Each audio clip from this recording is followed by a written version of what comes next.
Selamat bertemu kembali dengan saya, Feni Uswiani.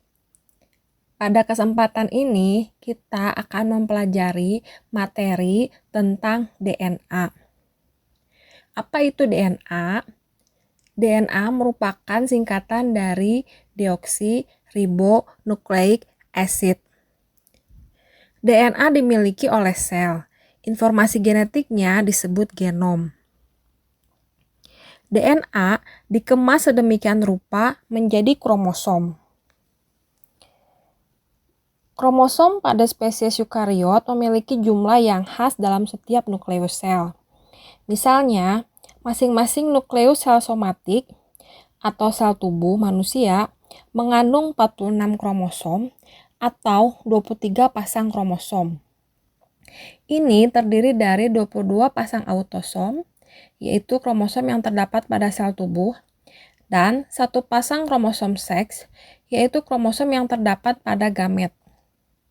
Kromosom XY pada gamet jantan atau sperma, atau kromosom XX pada gamet betina atau pada sel telur.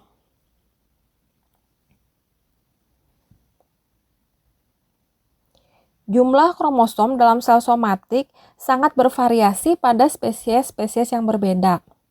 Tanaman kubis memiliki 18 kromosom, gajah memiliki 56 kromosom, landak memiliki 90 kromosom, dan salah satu jenis alga memiliki 148 kromosom.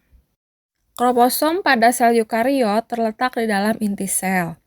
Inti sel dibungkus oleh suatu membran, sedangkan kromosom pada prokariot, contohnya pada sel bakteri, terletak di dalam sitoplasma. Ada 3 macam DNA. Yang pertama adalah DNA kromosom yang terletak di dalam inti sel. Yang kedua adalah DNA mitokondria yang terdapat pada mitokondria. DNA mitokondria disebut juga dengan DNA maternal karena DNA mitokondria berasal dari ibu. Hal ini terjadi karena ketika pembuahan, sel telur hanya akan menerima kepala dari sel sperma yang membawa inti sel dan berisi DNA kromosom. Sedangkan badan sperma yang membawa mitokondria tertinggal di luar inti sel. Sehingga mitokondria sel anak selalu berasal dari ibu. Jenis DNA yang ketiga adalah DNA plasmid yang terdapat pada bakteri. Plasmid berbentuk sirkuler dan fungsinya menyandi protein fungsional. DNA berfungsi untuk biosintesis protein dan sebagai pembawa sifat keturunan dari orang tua yang diwariskan ke keturunannya. DNA merupakan untaian polinukleotida.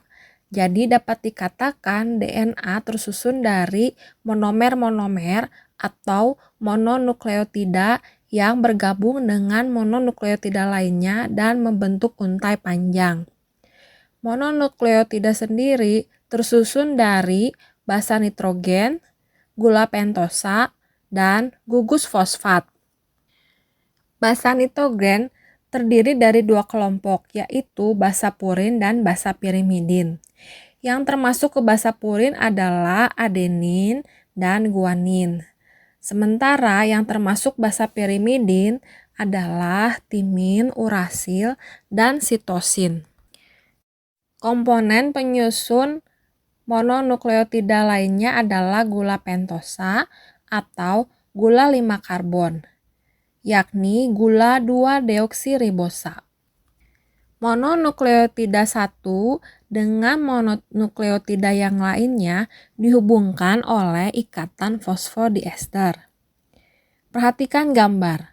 Ikatan fosfodiester terbentuk antara gugus fosfat pada atom C5 dari nukleotida 1 dengan gugus OH pada atom C3 gula pentosa dari nukleotida yang lain. Struktur DNA adalah double helix atau double strand, di mana strand yang satu berikatan dengan strand yang kedua dan bersifat komplementer. Kedua strand juga dihubungkan oleh ikatan hidrogen. Apabila pada nukleotida pertama membawa basa adenin, maka nukleotida pasangannya akan berpasangan dengan basa timin. Kemudian antara kedua nukleotida tersebut akan terbentuk dua ikatan hidrogen yang menghubungkan antara basa adenin dengan timin. Bila nukleotida strand pertama membawa basa sitosin, maka nukleotida tersebut akan berpasangan dengan nukleotida yang membawa basa guanin yang terdapat pada strand kedua. Kemudian, antara kedua nukleotida tersebut akan terbentuk 3 ikatan hidrogen yang menghubungkan antara basa sitosin dengan guanin. Untuk lebih jelas bisa dilihat gambar ikatan hidrogen antara guanin dan sitosin pada gambar berikut ini. Kedua strand yang berikatan tadi berikatan secara komplementer, akan terpilin ke kiri sehingga membentuk struktur double helix yang khas.